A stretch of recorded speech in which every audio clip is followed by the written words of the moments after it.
Hello friends, आप सबका स्वागत है आपके चैनल वीकेसी में। और आज हम करने वाले हैं भूगोल का जो चैप्टर नंबर 1 रहेगा, जो संसाधन में विकास के जितने भी सारे जो पॉइंट्स हैं इन सबको हम छोटे छोटे आंसरों में करने का समझने का प्रयास करेंगे और इमेज के द्वारा भी समझाने का मैं प्रयास करूंगा। और आपको कैसा लगता है अपने दोस्तों के बीच में ज़रूर शेयर करें। अगर आपको अच्छा लगता है तो कमेंट ज़रूर करें और सब्सक्राइब ज़रूर कर लें।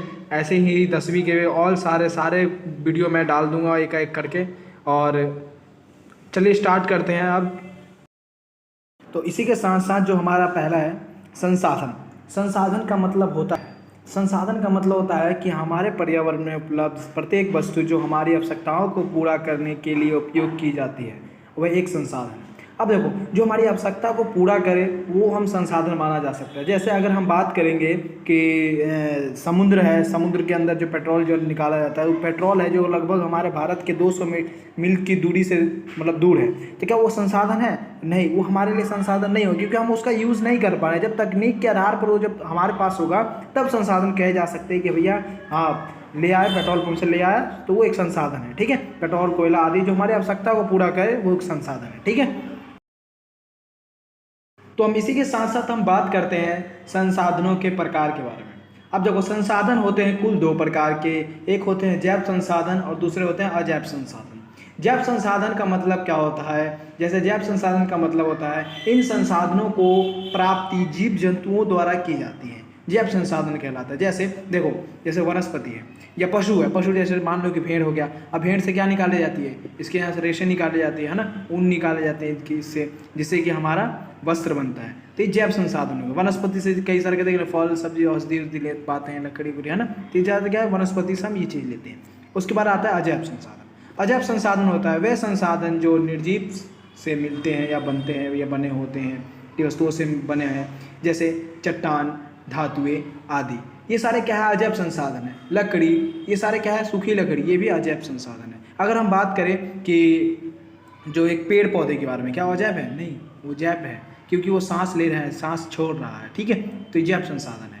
ठीक है, इसमें ये कह सकते हैं हम सूखी चीज़ जिसमें जान ना हो, निर्जीव हो, उसे अजैव कहेंगे। तो आपको समझ में आ गया होगा, आई होप। तो हम इसी के साथ साथ हम अगला बात करेंगे कि प्रचुरता एवं प्रायिकता के आधार पर ऊर्जा 2 प्रकार के होते हैं। अब देखो, ऊर्जा 2 प्रकार के कैसे होते हैं? एक होते हैं जो नवीकरणीय संसाधन। ठीक है, नवीकरणीय संसाधन में क्या होता है? वह संसाधन जिन्हें भौतिक, रासायनिक, यांत्रिक प्रक्रियाओं द्वारा उत्पन्न किए जा सकते हैं उन्हें नवीकरणीय संसाधन कहा जाता है। अब देखो, नवीकरणीय का मतलब उदाहरण से पढ़ते हैं। उदाहरण का मतलब देखो, नवीकरणीय का मतलब ये होता है वो कभी ख़त्म नहीं हो सकता। एक होता है जो प्राकृतिक से मिला होता है, वो ज़्यादा प्रदूषण नहीं करते हैं। ठीक है, और वो ज़्यादा हार्मफुल तो होगा ही नहीं एनवायरनमेंट के लिए, और वो क्या बोलते हैं, फिर से उसका इस्तेमाल किया जा सकता है। जैसे सौर ऊर्जा, पवन ऊर्जा, ये सब देखे होंगे। इन सब ऊर्जाओं का इस्तेमाल करा जाए, मतलब बार बार हम कर सकते हैं। नवीन का मतलब था नया, करने का मतलब करना है। संसाधन, नया करने वाली संसाधन को नवीकरणीय संसाधन कहा जाता है। ठीक है, अब इसी के साथ साथ हमारा दूसरा पॉइंट है अनवीकरणीय संसाधन।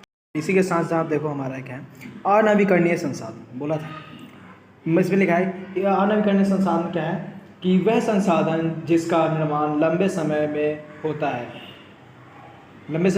एक बार समाप्त होने के बाद उपयोग में नहीं लाया जा सकता, अनवीकरणीय संसाधन कहलाता है। जैसे देखो, मैं समझाता हूँ कि जैसे कोयला है या पेट्रोल है, इसका इस्तेमाल हम देखो, कोयला का लाखों साल लग जाते हैं कोयले का निर्माण, क्योंकि देखते हो उसमें बहुत सारे नीचे भूभाग जो होता है, नीचे भूमि के नीचे बहुत सारे दबे होते हैं, बहुत सारे कंगाल जो भी है, पेड़ वृक्ष लंबे लाखों साल लग जाते हैं दबों के, फिर कोयला बनता है।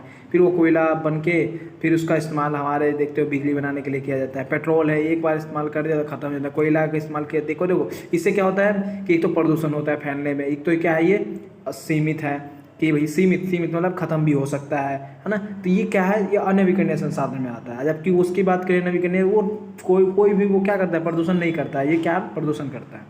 तो इससे हम यही है कि जो ख़त्म हो जाए, समाप्त होने वाला हो, उसी को कहते हैं क्या, अनवीकरणीय संसाधन। जैसे बोल दिया पेट्रोल, कोयला। ठीक है, और क्या हो सकता है बताओ? कोयला, पेट्रोल, यही है। और भी हो सकता है तो कमेंट करो क्या है बताओ।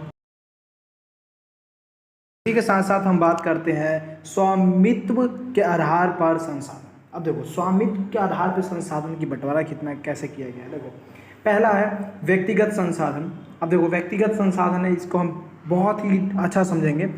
वे संसाधन जिनका स्वामित्व सिर्फ एक व्यक्ति अथवा एक निजी व्यक्ति के हाथ में होता है, में उपलब्ध होता है। देखो क्या है कि जैसे जायदाद की मालिक होता है कोई एक ही व्यक्ति होता है ना, जमीन जायदाद या भूमि हो गया या घर हो गया, घर का मालिक ही कोई एक होगा। ऐसा तो नहीं होगी कि तुम्हारा घर है उसका मालिक नरेंद्र मोदी जी है या केजरीवाल जी है या आपकी सरकार है, ऐसा नहीं होगा। तो एक ही व्यक्ति के हाथ में होता है, ठीक है। तो ये भूमि हो गया आपका घर, वो आपका भूमि की बात कर रहा हूँ सिर्फ, जो एक व्यक्ति के हाथ में होता है। तो ये है व्यक्तिगत संसाधन, ठीक है। ये आपका संसाधन है, आपका घर है, आपका भूमि है, ये संसाधन है आपका, आप यूज़ करेंगे, इसलिए ये व्यक्तिगत संसाधन कहलाता है। अब हमारा दूसरा है सामुदायिक संसाधन। सामुदायिक संसाधन होता है वे संसाधन समुदाय के सभी लोगों के लिए उपलब्ध होता है, लोगों को उपलब्ध होता है, यानी तो ये सामुदायिक संसाधन कहते हैं। देखो जैसे स्कूल हो गया, हॉस्पिटल हो गया, स्टेशन हो गया, ये सारे क्या है, सभी लोगों के लिए बराबर का अधिकार मिला हुआ है, सभी को बराबर सभी को मिला है, ठीक है। सब उसका आप इस्तेमाल कर सकता है, स्कूल हॉस्पिटल सभी का, ये है सामुदायिक संसाधन, ठीक है।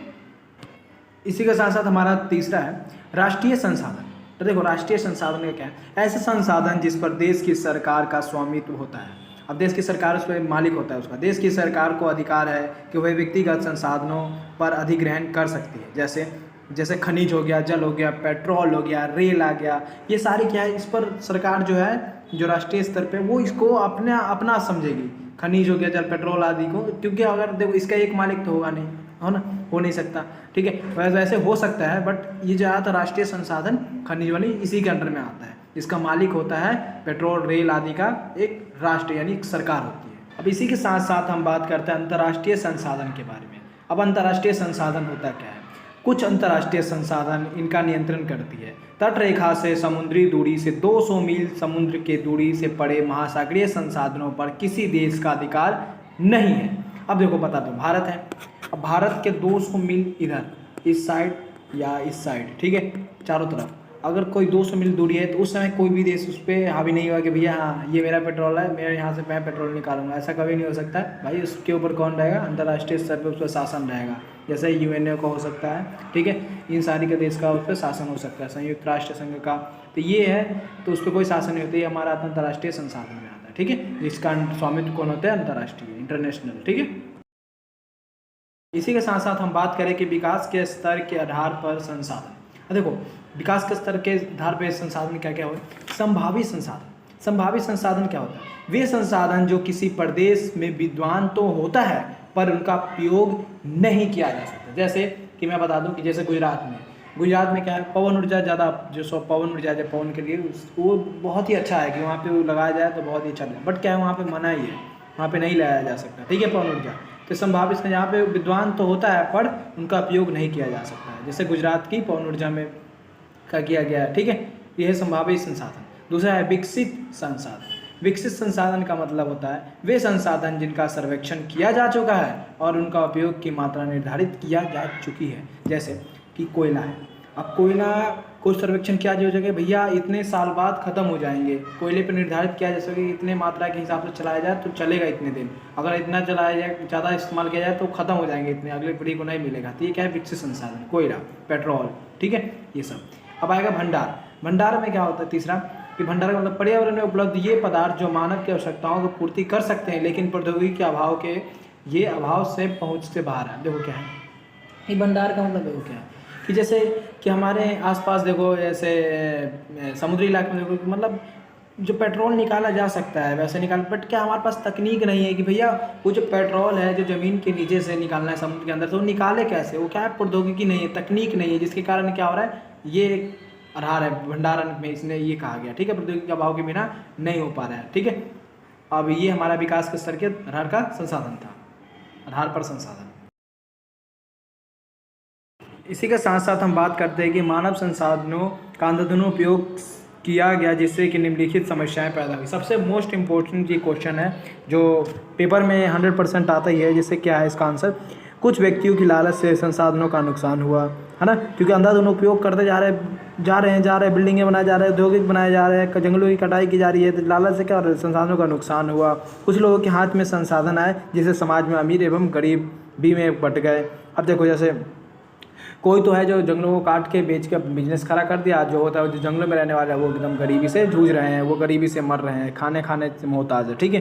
तो इससे हो गया संसाधनों के शोषण से ओजोन परत में छेद हो गया, है ना। संसाधन में ओजोन परत पता है ना आपको, जहाँ से पराबैंगनी किरण जो निकलती है, ठीक है, जिससे कि कैंसर का बीमारी हो जाता है। ग्लोबल वार्मिंग, प्रदूषण आदि जैसे बहुत सारी समस्याएँ पैदा हो गई। तो ये सारी क्या है, अंधाधुंध उपयोग किए जा रहे हैं, पागलों की तरह किए जा रहे हैं, क्या बताए बिल्कुल भी। तो ये सब इसका ही देन है, हम अपना मुंह दिखाने लायक नहीं है, इसलिए तो अभी भी हम भी मार्क्स लगाते हैं। ये भी तो ये भी क्या है हमारा, यही अंधाधुंध काम कर रहे हैं, जा रहे हैं, प्राकृतिक संग खिलवाड़ कर रहे हैं, ठीक है। तो ये सारे ये हमारा क्या है, जो निम्नलिखित समस्या है। तो इसी के साथ साथ हम अगला बात करते हैं सतत पोषणीय विकास के बारे में। ये सबसे महत्वपूर्ण है और सबसे बेहतरीन क्वेश्चन है। ये अभी काफ़ी भूल नहीं पाते हैं, मैं भी अभी तक तो भूल नहीं पाया हूँ। फिलहाल देखो क्या है कि सतत पोषणीय विकास क्या है, संसाधनों का ऐसा उपयोग किया जाए जिससे आने वाली पीढ़ी या पूर्वजों या कोई परिवार या आपके मतलब बच्चे, बाल बच्चे जो भी है वो भी उपयोग कर सके। इसका मतलब ये है तो संसाधनों का ऐसा उपयोग किया जाए जो आने वाली पीढ़ी भी उसका उपयोग कर सके, जैसे कोयला, पेट्रोल। क्योंकि देखो कोयला पेट्रोल के बारे में भैया सोचना तो बहुत बड़ा ज़रूरी है, क्योंकि देखो कोयला ख़त्म हो सकता है ना, क्योंकि वो अगर ज़्यादा इस्तेमाल कर दे, ज़्यादा पेट्रोल का इस्तेमाल करे तो वो बचेगा नहीं, क्योंकि उसका निर्माण करने में कितने साल लग जाते हैं, लाखों साल। इसीलिए सतत पोषणीय विकास का जरूरी है, सब विकास हमें जरूरी है। क्योंकि देखो इसके लिए एक एजेंडा 21 खोला गया, जिसमें यूएनओ क्या होता है, यूएनओ होता है संयुक्त राष्ट्र संघ, ठीक है। 1942 में हुआ था कि सतपोषणीय विकास का ना विस्तार किया जाए। क्योंकि सतपोषणीय विकास का विस्तार इसीलिए किया जाए क्योंकि सतपोषणीय विकास में क्या कहा गया था कि संसाधनों का ऐसा उपयोग किया जाए जिससे कि आने वाले पीढ़ी उसका उपयोग कर सके। इसीलिए तो इसका विस्तार किया जाए पूरे देश के अंदर। मैं भी चाहता हूँ कि हमारे देश के अंदर भी विस्तार हो, ताकि हमारे जो खनिज है, लवण है, वो पीढ़ी के लिए, अगले पीढ़ी के लिए भी बचा रहे। इसका मतलब ये है, ठीक है। तो ये सही है, काफ़ी अच्छा है नियम, और ये कानून जो भी है सतपोषणीय विकास बहुत ही अच्छा है।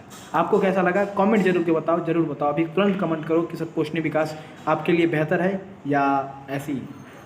इसी के साथ साथ अगर मैं बात करूँ कि संसाधन नियोजन, यानी जो संसाधन की प्लानिंग कैसे करें, तो संसाधनों की प्लानिंग पहले बनाना, ठीक है, इससे बना सकते हो, ठीक है। ये संसाधन नियोजन में आता है। संसाधन, दूसरा पॉइंट है संसाधन का नियोजन का मतलब होता है प्लानिंग करना है संसाधन के लिए कि संसाधन, और दूसरा है कि संसाधन विकास योजनाएं लागू करने के लिए तकनीक तैयार करना। क्योंकि जब तक हम संसाधन विकास चाहते हैं तो तकनीक तो होना जरूरी है, टेक्नोलॉजी जरूरी है। क्योंकि देखो जो चाइना होता है वो तकनीक के आधार पर देखो क्या से क्या कर रहा होता है भाई। जितनी भी हम सारा चीज़ चाइना का सामान उठाते हैं ना, ये सारे इसी से आता है। और दूसरा है कि सभी संसाधन विकास योजना और राष्ट्रीय विकास योजना में ताल बैठाना।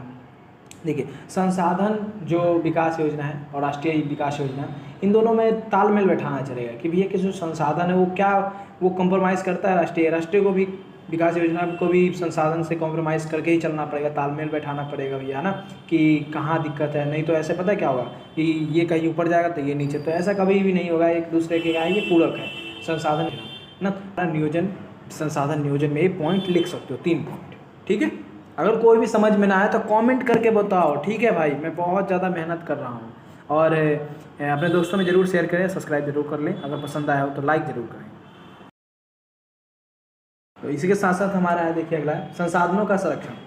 देखो संसाधनों का संरक्षण है कि संसाधनों के बचाव करना जिससे आने वाली पीढ़ी इस्तेमाल कर सके। देखो संसाधन का संरक्षण और सतपोषणीय विकास, ये बिल्कुल दोनों का आंसर डिट्टो सेम रहेगा, ठीक है। बट इसमें क्या है, आप देखो इसमें दोनों सेम ही है, लमसम सेम ही है। इसमें आप सेम भी लिख सकते हो, जिससे आने वाली पीढ़ी भी इस्तेमाल कर, जैसे कोयला बोला था, पेट्रोल बोला था, है ना, और क्या बोले थे और बताओ, और ये चीज़ बस कोयला, पेट्रोल और क्या हो गया, खनिज हो गया। ये सारे क्या है हमें बचाना चाहिए। तो ये चीज़ था, ये संसाधनों में संरक्षण है, ठीक है। धातुएं हो गई, सारी को बचाना जरूरी है, ठीक है।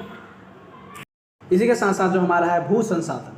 देखो भू संसाधन यानी भूमि संसाधन है। देखो हम भूमि पर रहते हैं और अधिक रूप से भी इसका उपयोग करते हैं, इसलिए भूमि एक महत्वपूर्ण प्राकृतिक संसाधन है। जैसे देखो कि भूमि पे हम पेड़ पौधा है, वन्य जीवन है, जीव जंतु है, वन्य जीव मतलब जीव जंतु, वन्य जीवन, मानव भोजन होता है, परिवहन होता है, कृषि होता है, बहुत तरह के 75 नाना प्रकार के बहुत चीज़ पृथ्वी पे पाया जाता है। चट्टानें हैं, पहाड़े हैं, ये सारी क्या है, तो भू संसाधन इसे कहते हैं।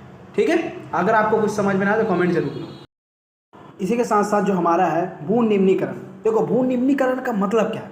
भू निम्नीकरण का मतलब होता है कि भूमि से उर्वरता व उपजाऊ भी की कमी होना। यानी भूमि निम्नीकरण जहाँ पे उपजाऊ खत्म, जहाँ फसल नहीं लग सकता है, कि कोई किसी भी प्रकार की कृषि नहीं लग सकता है, जिसकी पूरा खाद अंदर के पूरा मिनरल्स खत्म हो चुका है, उसे भू निम्नीकरण कहते हैं। अब इसका कारण क्या है? भू निम्नीकरण का कारण क्या होता है कि वनों की कटाई की जा रही है, जिसके कारण क्या हो रहा है कि सारी जो मिट्टियाँ बह रही हैं उसके अंदर से पोषक तत्व खत्म हो रहा है। अति पशुचारण, यानी पशु को चराया जाता है, जिसके कारण क्या होता है, जो घास है, जो उसकी घास फूस जो जंगल सारे उखड़ जाते हैं, जिसके कारण मिट्टी भी उखड़ रही है। खनन यानी काट पे इसको खोदा जा रहा है, ज़्यादातर उसको मतलब खोदा जा रहा है, बिल्कुल गड्ढे गड्ढे किया जा रहा है। इससे हो रहा है अति सिंचाई, और सबसे ज़्यादा सिंचाई किया जा रहा है, जिसके कारण क्या हो रहा है, मिट्टी बह जाती है। औद्योगिक प्रदूषण से क्या होता है, ज़्यादातर हमारा वातावरण प्रदूषित होता है, जिसके कारण क्या हो रहा है कि बारिश ना होकर सूखा पड़ रहा है, जिससे निम्नीकरण होने के कारण सबसे बड़ा ये भी है। अगर मैं इसकी उपाय की बात करूं तो भू निम्नीकरण को कैसे हटा सकते हैं? कैसे हटाएंगे? पेड़ लगाकर, अति सिंचाई न कर, है ना, और अधिक पशुचारण न कर, मतलब पशुचारण करना चाहिए बट उतना भी नहीं कि जितना कि लगा कि पूरा उड़ ही जाए, पूरा, है ना, हटी जाए।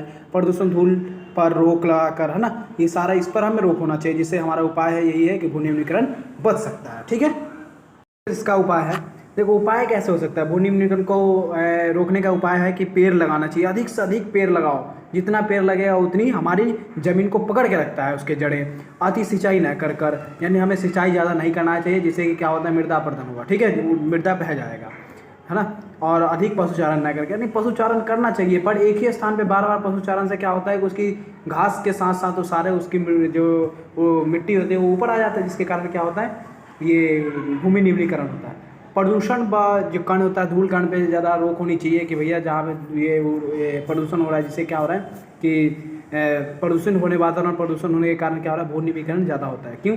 क्योंकि देखो प्रदूषण ज़्यादा होता है तो क्या होता है, चारों तरफ क्या बोलते हैं, अंधेरा अंधेरा रहेगा, जिसके कारण क्या होता है, कई तरह के रासायनिक अभिक्रिया होगा, जिससे क्या हो रहा है, भू निम्नीकरण के कारण वहाँ के जो पोषक तत्व, खेतों की पोषक तत्व खत्म होती है। ठीक है, इससे भू निम्नीकरण बहुत तेज़ी से होती है, तो इन सब पे रोक होना चाहिए। तो जैसा कि आपको पता होगा कि जो मृदा क्या है, मृदा एक महत्वपूर्ण संसाधन है, निर्माणों में लाखों वर्ष लग जाते हैं। और प्रमुख कारण यह है कि जैसे जलवायु और ये क्या ही सब है, कारक है, प्रमुख इसका कारक। अब इसके साथ साथ हम बात करेंगे कि मिट्टी के प्रकार। अब जो मिट्टी के प्रकार है, कितने प्रकार के होते हैं, वो देखो, पहला होता है जलोढ़ मृदा, दूसरा होता है काली मृदा, तीसरा होता है लाल एवं पीली मृदा, और चौथा होता है हमारा लेटराइट मृदा, और पांचवा होता है मरुस्थलीय मृदा। चलिए, तो इन सारी मृदाओं को एक एक करके हम विस्तार से पढ़ने का प्रयास करेंगे, जानने का प्रयास करेंगे। ठीक है, इसके साथ साथ हमारा है जलोढ़ मृदा। देखो जलोढ़ मृदा सिंधु गंगा ब्रह्मपुत्र द्वारा लाई गई निक्षेपों से बनी है। ठीक है, अब ये है कैसा, देखो जलोढ़ मृदा, इसको दो भागों में बांटा गया है, बांगर और खादर। ठीक है, बांगर और खादर। अब जो बांगर है वो पुरानी है मृदा है और वो कंकरीली होती है, और खादर है वो नई मृदा है और यह छोटे कण व उपजाऊ की मिट्टी की होती है। यह है जलोढ़ मृदा। ठीक है, अगर आप कोई भी एक प्रॉब्लम हो तो जरूर बोलना। ठीक है, इतना आसान शब्दों में समझाने का प्रयास कर रहा हूँ। ठीक है,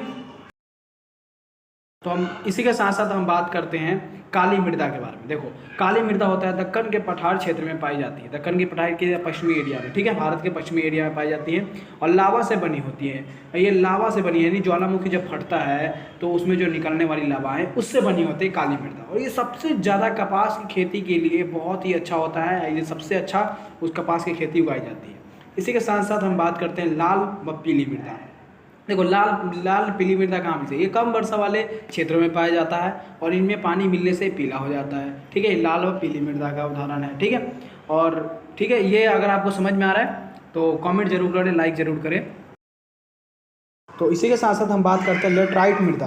देखो लेटराइट शब्द ग्रीक भाषा शब्द लेटर से लिया गया है, जिसका अर्थ होता है ईंट। ठीक है, लेटराइट मृदा के बारे में, और यह उच्च ताप और अत्यधिक वर्षा वाले क्षेत्र में पाए जाते हैं। ठीक है, और ह्यूमस की मात्रा बहुत कम ही पाई जाती है इसमें। ठीक है, इसमें खाद व उर्वरक डालकर खेती की जा सकती है। ठीक है, और ये ज़्यादातर केरल, कर्नाटका, तमिलनाडु इस एरिया में ये पाया जाता है लेटराइट मृदा। ठीक है, बहुत ही आसान शब्दों में है और बहुत ही, अगर कुछ समझ में ना आए तो ज़रूर कमेंट जरूर करें, अपने दोस्तों में शेयर करें, सब्सक्राइब जरूर करें, बहुत मेहनत से बन रहा है, ठीक है। और इसी के साथ साथ हमारे पास है मरुस्थलीय मृदा। देखो मरुस्थलीय मृदा कैसा होता है, लाल व भूरा रंग का होता है और ये रेतीली लवणीय होता है, ठीक है। उच्च तापमान के कारण ह्यूमस की मात्रा कम व नमी ज़्यादा होती है, ठीक है। और इस मृदा की सिंचाई द्वारा खेती के योग्य बनाया जा सकता है, यह है मरुस्थलीय मृदा। अब देखो मरुस्थलीय मृदा ज़्यादातर राजस्थान की तरफ पाया जाता है, ठीक है। अब इसके साथ साथ हमारा है वन मृदा। अब देखो वन मृदा कहाँ होता है, पहाड़ी क्षेत्र में पाया जाता है, जहाँ पहाड़ी ज़्यादा होता है, पहाड़ी क्षेत्रों में, पहाड़ों में, वहाँ पे होता है वन मृदा पाया जाता है। ह्यूमस बिल्कुल नहीं होते इसमें, ठीक है, होते हैं बट ज़्यादा नहीं होते, ठीक है। अभी वर्षा वनों में पाए जाते हैं, जहाँ पे अत्यधिक जंगलों में, वन में जहाँ बारिश होती है वहाँ पर ये पाया जाता है, ठीक है। इसी के साथ साथ जो हमारा सबसे लास्ट प्रश्न बचा हुआ है मृदा अपरदन। देखो मृदा अपरदन और आपको भू निम्नीकरण के वाले हमने पढ़े थे, तो उसमें क्या है, वो बिल्कुल सेम वही है, मृदा अपरदन वही है, ठीक है। तो इसमें क्या होता है कि इसका उपाय क्या है, मृदा अपरदन का पता है कि मतलब मृदाओं का हनन होना, ठीक है, मृदाओं का हटना उड़ना खत्म होना, ठीक है, मृदा अपरदन कहलाता है। इसका उपाय ये है कि मृदा अपरदन को रोका कैसे जा सकता है, पेड़ लगाकर, सीढ़ीदार खेतों द्वारा, ठीक है। और भी हो सकता है, जैसे हल का जो होता है ना इस्तेमाल अच्छे से करेंगे, क्योंकि देखो हल अक्सर हल का जो इस्तेमाल है, अगर ऊपर से हम बिल्कुल नीचे की ओर जाएंगे तो क्या होगा, सारा मिट्टी है वो नीचे की ओर बह जाएगा, जिसके कारण क्या होगा, वो मृदा अपरदन और अधिक होगा, ठीक है। और जितना होगा बांध लगाना जरूरी है, जितना हो सके बारिश में बांध लगाइए, जिससे कि क्या होगा कि बहेगा नहीं मिट्टी, ठीक है। मृदा अपरदन का रोकने का उपाय है, ठीक है। अब हमारा ये जो चैप्टर है वो ख़त्म हुआ, और आपको कैसा लगा कमेंट जरूर करें। मैं बहुत कम शब्दों में समझाने का प्रयास किया हूँ, और बहुत ही जल्दी, अगर कहीं समझ ना आता है कमेंट में ज़रूर बताएं, और मिलते हैं अगले वीडियो में। अभी के लिए बाय बाय। सब्सक्राइब जरूर करें, दोस्तों में शेयर जरूर करें, ठीक है। जय हिंद, वंदे मातरम।